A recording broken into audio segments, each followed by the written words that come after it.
మీకు ఒకసారి మా వెబ్సైట్కి వెళ్ళండి, ఒక చాట్ బోట్ ఉంటుంది. ఆ చాట్ బోట్ అడిగినా మీకు డీటెయిల్స్ ఇన్ఫర్మేషన్. మళ్ళీ మనుషుల మధ్యలో రిలేషన్స్ పోయినాయండి. అంటే ఒక వ్యక్తి నుంచి ఇంకో వ్యక్తి మాట్లాడే వాళ్ళు ఇప్పుడు మాట్లాడుకోవడానికి సమయం లేదన్నమాట, జస్ట్ మెసేజెస్ పెడుతున్నారు. అందుకని మా గురువు గారు ఏం ఆలోచించారంటే, ఇప్పుడు ప్రపంచంలో ఉన్న సమస్యలన్నీ ఒకటి ఒకటి కొంచెం చూసారనమాట. ఎలాంటిదంటే పూర్వము డైవర్స్ కేసెస్ అనేవి లేవు, ఇప్పుడు డైవర్స్ అనేది సర్వసాధారణం అయిపోయింది. పూర్వము ఓల్డేజ్ హోమ్స్ అనేటివి లేవు. పూర్వము ఈ చిన్న పిల్లలు అశ్లీల దృశ్యాలు చూడడము ఇలాంటివి అసలు అవగాహనే లేదనమాట. వాళ్ళకి ఎంతసేపు ధార్మికము, ఒక ఉమ్మడి కుటుంబము, పెద్దనాన్న పెద్దమ్మ ఇలా రిలేషన్స్ ఉండేవి, కానీ ఇలా చెడు ఆలోచనల దృష్టి అవి లేవన్నమాట. తర్వాత వచ్చేసి ఇదండి ఎలా అంటే ఈ ఓల్డేజ్ హోమ్స్తో పాటు పిల్లల్ని చిన్నప్పటి నుంచి హాస్టల్స్కి వెళ్ళిపోవడము. తల్లిదండ్రులు ఇద్దరు కూడా ఒకరేమో పూణేలో వర్క్ చేయడం, ఒకరు హైదరాబాద్, అంటే ఉదాహరణకు చెప్తున్నా, వేరే వేరే రాష్ట్రాల్లో పనిచేస్తున్నారు. పెద్దవాళ్ళేమో ఓల్డేజ్ హోమ్, పిల్లలేమో హాస్టల్లో పెరగడం. దీనివల్ల పెద్దలు ఎవరైతే ముసలి వాళ్ళు ఉంటారో వాళ్ళు పిల్లలకి ధర్మాన్ని బోధిస్తారు. జనరల్గా ఇప్పుడు ఉదాహరణకి అమ్మమ్మలు ఉంటారు, వాళ్ళు రామాయణంలో రాముడు ఇలా ఉండేవారు అని చెప్పాలి. కానీ ఇప్పుడున్న సమాజంలో ఎవరు ఎవరిని కలవట్లేదు. కాబట్టి ఈ ఆధ్యాత్మికత నేర్పించే వాళ్ళు లేక ఎంత ఆర్థికంగా మనము ఎదిగినా కూడా మనిషి సంతృప్తికరంగా బతకలేడు. ఎందుకంటే మెయిన్ పాయింట్ వచ్చి ఆత్మ ఎప్పుడైతే తృప్తి అవుతుంది కదండి, అప్పుడు మనిషి హ్యాపీ ఉంటాడు. ఆత్మకు సంబంధించింది ఆధ్యాత్మికం. మనము ఇప్పుడు ఎంత ఆర్థికంగా పురోభివృద్ధి చెందినా కూడా ఆధ్యాత్మికంగానే లేనట్లయితే వాటిని మేము ప్రచారం చేస్తుంటాం అన్నమాట. దగ్గర 106 ఊర్లు ఉన్నాయి. ప్రతి ఊరికి వారానికి 2 రోజులు వెళ్ళి ఈ ధర్మ బోధన చేస్తాం. రాముడు ఎలా వ్యవహరించారు అట్లా చేయబట్టే ఇప్పుడు ఏంటంటే ఇప్పుడు 2 కుటుంబాలలో 18 కుటుంబాలు అవడం కూడా అదొక కారణం అయి ఉండొచ్చు. ఓకే, మీరు ఇప్పుడు అడిగిందంటే స్త్రీ పాత్ర ఇక్కడ ఉంటుంది. యాక్చువల్గా ఆధునిక సమాజంలో ఏంటంటే స్త్రీ పురుషుల మధ్యలో భేదం లేదు, అందరూ సమానంగా ఉండాలి అన్న నానుడి మీరు వింటుంటారు, అందరూ సమానమని. కానీ శాస్త్రం ప్రకారంగా అయితే ఎవరూ సమానం కాదు.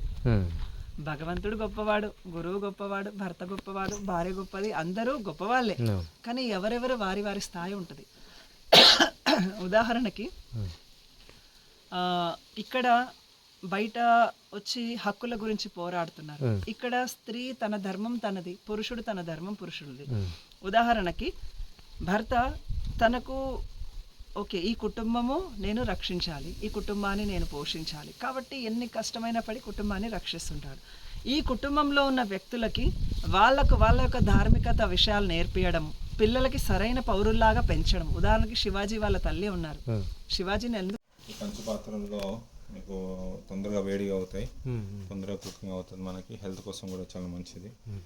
ఇప్పుడు ప్రపంచవ్యాప్తంగా మనకి ఎస్పెషల్గా భారతదేశంలో గ్యాస్ చాలా షార్టేజ్ అవుతుంది. దానికి ఇది చాలా మంచి సొల్యూషన్. అంటే చూడండి, భగవంతుడు మనకి ప్రకృతిలో మనకు కావాల్సిన ప్రతిదీ కూడా ఇచ్చాడు. అనవసరంగా మనం ఆర్టిఫిషియల్ అన్ని తయారు చేసుకొని దాన్ని పాడు చేస్తున్నాం. అవునా కదా? అవునండి. ఇప్పుడు ఈ ప్రదేశం అంటే జిల్లా, ఒక గ్రామం, ఒక నియోజకవర్గం ఏ రకంగా వస్తుందండి? ఏ జిల్లా కింద వస్తుంది? ఇది శ్రీకాకుళం జిల్లా కిందకి వస్తుంది. పాతపట్నం నియోజకవర్గం కూర్మా గ్రామం. సో మనకి ఇప్పుడు చూడండి, గ్యాస్ అంటే మీరు భూమి లోపలికి వెళ్ళాలి, గ్యాస్ని తీయాలి, దాన్ని ట్రాన్స్పోర్ట్ చేయాలి, దాన్ని వాడాలి, షార్టేజ్ వస్తుంది, రేట్లు ఆల్రెడీ ఇప్పుడు షార్టేజ్ జరుగుతుంది. అదే కదా. సో కానీ అదే కర్రలు మీకు ఎక్కడైనా దొరుకుతాయి. మీకు అడిగి ఉందంటే ఎక్కడైనా దొరుకుతాయి, హ్యాపీగా మీరు వంట చేసుకొని తినచ్చు. అవునండి. సో ఆర్టిఫిషియల్గా మనం ఇవన్నీ కాంప్లికేటెడ్ సిస్టమ్స్ తయారు చేసి జీవితాన్ని పాడు చేసుకుంటున్నాం అనమాట. అవును, మన మనసు ప్రశాంతంగా ఉండట్లేదు. సో అందుకే భగవంతుడు ఇచ్చిన విధానం పాటిస్తే హ్యాపీగా మనం జీవించవచ్చు.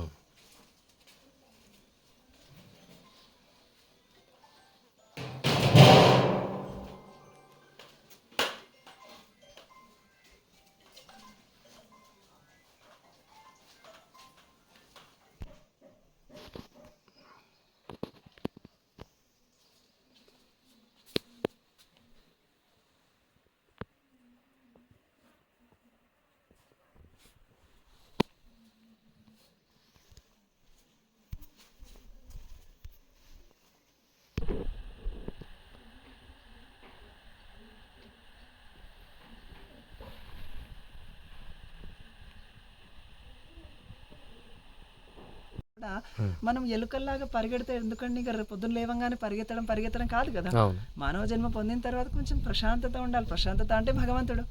సో ఆయన నామస్మరణ చేయడము. 7 నుంచి 8 గంటల వరకు భగవద్గీత ఎందుకు చదవాలి?